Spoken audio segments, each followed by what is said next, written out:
Matthieu, chapitre 18. À ce moment-là, les disciples s'approchèrent de Jésus et dirent, « Qui donc est le plus grand dans le royaume des cieux ?» Jésus appela un petit enfant, le plaça au milieu d'eux et dit, « Je vous le dis en vérité, si vous ne vous convertissez pas et si vous ne devenez pas comme les petits enfants, vous n'entrerez pas dans le royaume des cieux. C'est pourquoi, celui qui se rendra humble comme ce petit enfant sera le plus grand dans le royaume des cieux. Et celui qui accueille en mon nom un petit enfant comme celui-ci m'accueille moi-même. Mais si quelqu'un fait trébucher un seul de ces petits qui croient en moi, il vaudrait mieux pour lui qu'on suspende à son cou une meule de moulin et qu'on le jette au fond de la mer. Malheur au monde à cause des pièges. Les pièges sont inévitables, mais malheur à l'homme qui en est responsable. Si ta main ou ton pied te pousse à mal agir, coupe-les et jette-les loin de toi.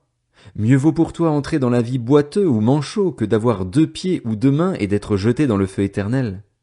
Et si ton œil te pousse à mal agir, arrache-le et jette-le loin de toi. Mieux vaut pour toi entrer dans la vie avec un seul œil que d'avoir 2 yeux et d'être jeté dans l'enfer de feu.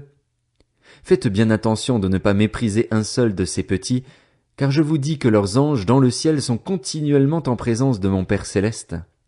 En effet, le Fils de l'homme est venu sauver ceux qui étaient perdus. Qu'en pensez-vous? Si un homme a 100 brebis et que l'une d'elles se perde, ne laisse-t-il pas les 99 autres sur les montagnes pour aller chercher celle qui s'est perdue? Et s'il la trouve, je vous le dis en vérité, il en a plus de joie que des 99 qui ne sont pas perdus. De même, ce n'est pas la volonté de votre Père céleste qu'il se perde un seul de ses petits. Si ton frère a péché contre toi, va et reprends-le seul à seul. S'il t'écoute, tu as gagné ton frère. Mais s'il ne t'écoute pas, prends avec toi 1 ou 2 personnes, afin que toute l'affaire se règle sur la déclaration de 2 ou de 3 témoins. S'il refuse de les écouter, dis-le à l'Église. Et s'il refuse aussi d'écouter l'Église, qu'il soit à tes yeux comme le membre d'un autre peuple et le collecteur d'impôts. Je vous le dis en vérité, tout ce que vous lierez sur la terre aura été lié au ciel, et tout ce que vous délierez sur la terre aura été délié au ciel.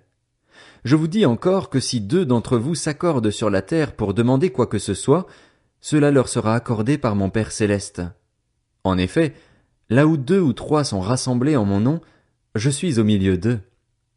Alors Pierre s'approcha de Jésus et lui dit, « Seigneur, combien de fois pardonnerai-je à mon frère lorsqu'il péchera contre moi? Est-ce que ce sera jusqu'à 7 fois? » Jésus lui dit, « Je ne te dis pas jusqu'à 7 fois, mais jusqu'à 70 fois 7 fois. C'est pourquoi le royaume des cieux ressemble à un roi qui voulut régler ses comptes avec ses serviteurs. Quand il se mit à l'œuvre, on lui en amena un qui devait 10 000 sacs d'argent.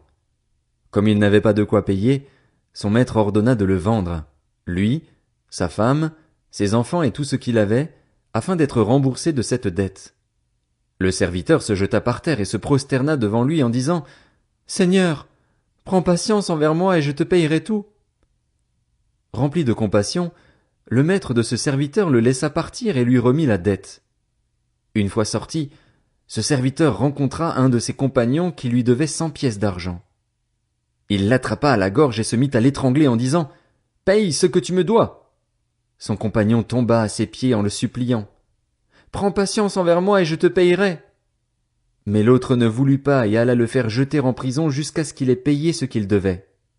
À la vue de ce qui était arrivé, ses compagnons furent profondément attristés, et ils allèrent raconter à leur maître tout ce qui s'était passé. Alors le maître fit appeler ce serviteur et lui dit, « Méchant serviteur, je t'avais remis en entier ta dette parce que tu m'en avais supplié.